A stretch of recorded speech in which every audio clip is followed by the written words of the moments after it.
ভাই রে, আপনি যদি দুনিয়ায় পাপ করেন তাহলে পর জাহান্নামে যাবেন, আর যদি অতিরিক্ত পাপ করেন তাহলে আপনার কপালে একটা চাটগায়া গার্লফ্রেন্ড জুটবে, যার ভালো কথা শুনলেও আপনার মনে হবে গালি দিচ্ছে, আর গালি দিলে মনে হবে হিব্রু ভাষায় কথা বলছে।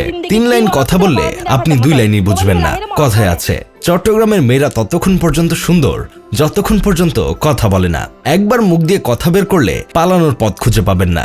এজন্যই বাংলা ভাষাবিদরা বলেন, বাংলা ভাষা আহত হয়েছে সিলেটে গিয়ে, আর হয়েছে চট্টগ্রামে গিয়ে। আমি মনে হয় আমার জীবনে অতিরিক্ত পাপ করে ফেলেছিলাম, এই জন্যই ফেসবুকের কল্যাণে আমার কপালে একটা চাটগায়া গার্লফ্রেন্ড জুটেছে। রোমান্টিক কথা বললেও বুঝি না, আবার গালি দিলেও বুঝি না, শুধু হ্যাঁ করে যাই। সেদিন আমার গার্লফ্রেন্ড খুব রোমান্টিক মুডে ছিল। বৃষ্টি মুখর পরিবেশ দেখে হয়তো ওর শরীরে আশিক বানায় মুভির নায়িকা তনুশ্রী দত্তর আত্মা ঢুকে গিয়েছিল। সে আমায় ফোন করে বলল, তোল্লা বেড়া আত্মা যে ফ্যাট ফুরের, তুই যদি এখন আর লগে থাকতি তাহলে দুজনে মিলিয়ে জরাত পিসতাম। ওই গান আছে দে, টিপ টিপ বরসা পানি টুক টুক, গানে বে তালে তালে রাবিনা উদ্দুন ওই অক্ষয় কুমার জিল্লে করি নাচছে, এল্লে করে সেম টু সেম আরা দুজন নাচতাম। সত্যি বলতে এই কথা শোনার পর আমি তেমন কিছু বুঝতে পারিনি, কিন্তু উত্তর তো একটা দিতে হবে, তাই আমি বললাম, ঠিকই বলেছ, মোহরা মুভিতে অক্ষয় কুমার ও রাবিনা ট্যান্ডন অসাধারণ অভিনয় করেছে। এই কথা শোনার পর গার্লফ্রেন্ডের শরীরে মনে হয় অভিনেত্রী রিনা খানের আত্মা ঢুকে গিয়েছিল।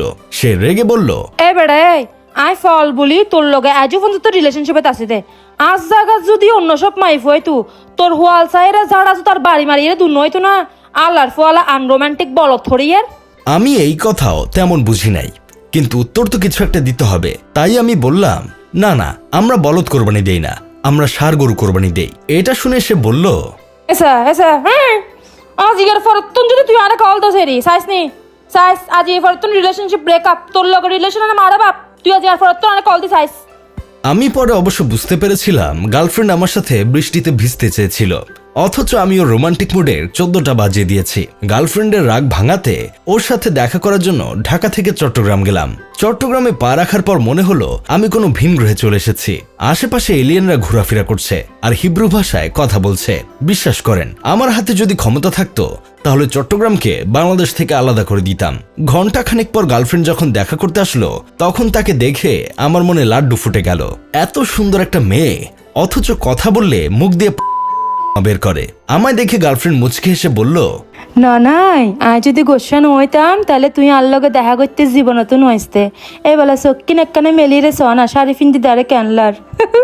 কি এক মহা বিপদে পড়েছে। কথার আগামাথা কিছুই বুঝিনি, শুধু শাড়ি শব্দটা বুঝেছি। মনে হয় শাড়ি কিনে দিতে বলছে। আমি উত্তর দিলাম, দেখা হবার পর প্রথম দিনই শাড়ি কিনে দিতে বলছো? আমার কাছে তো শাড়ি কিনে দেবার মতো এত টাকা নেই, পরে কিনে দিব নে। এটা শুনেই গার্লফ্রেন্ড রেগে বলল, এসা আই চৌধুরী বংশের জি বুঝছস না, আর বাপেতে তিন্ন তেলের ওই পেট্রোল পাম্প হবে তেল টাঙ্গি ইন আছে। তুই আর কি বলি মনে করছিস, তাই ফোন নিয়ে মাগনি বলে মনে করছিস তোর তো না শাড়ি খুঁজ দাম। হ্যাঁ তাহলে কি প্রথম দিনই শাড়ি খুলতে বলেছো?